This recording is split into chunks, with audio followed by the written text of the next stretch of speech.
ഈ കഥ ഒരു കാട്ടിൽ നടന്നത്. അവിടെ പലതരം മൃഗങ്ങൾ ജീവിച്ചു കൊണ്ടിരുന്നു. അവിടെ എല്ലാവരും സന്തോഷത്തിൽ ജീവിച്ചുകൊണ്ടിരുന്നു. അവിടെ ബൂനി പിന്നെ ഭൂരി എന്ന പറവകൾ ജീവിച്ചുകൊണ്ടിരുന്നു. അവരുടെ പേരിനെ കുറിച്ച് ഒന്നും ചോദിക്കണ്ട, രണ്ടുപേരും വളരെ വ്യത്യസ്തർ.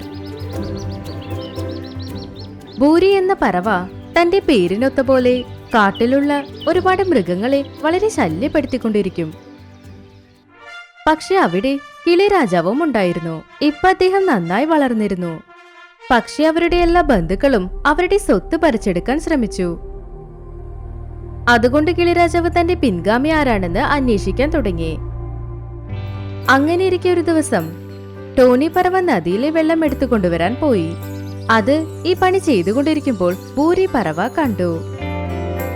ആഹാ, ഈ ടോണി പറവ വെള്ളം കൊണ്ടുവരാൻ പോകുന്നു. ഞാൻ എന്തുകൊണ്ട് അവളെ ശല്യപ്പെടുത്തിക്കൂടാ? അങ്ങനെ പറഞ്ഞ് ഭൂരി പറവ അവൾ തന്നെ അറിയാതെ മെല്ലെ അവളുടെ പുറകെ ചെന്ന് അവളെ വെള്ളത്തിൽ തള്ളിയിട്ടു.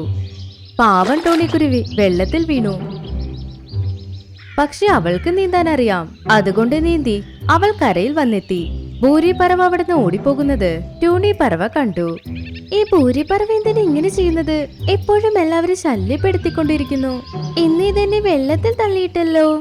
ഉടനെ ഇതിന്റെ സഹോദരിയുടെ അടുത്ത് ചെന്ന് ഇതിനെ കംപ്ലൈന്റ് ചെയ്യണം. ടോണി കുരുവിക്ക് ഒരുപാട് ദേഷ്യം വന്നു.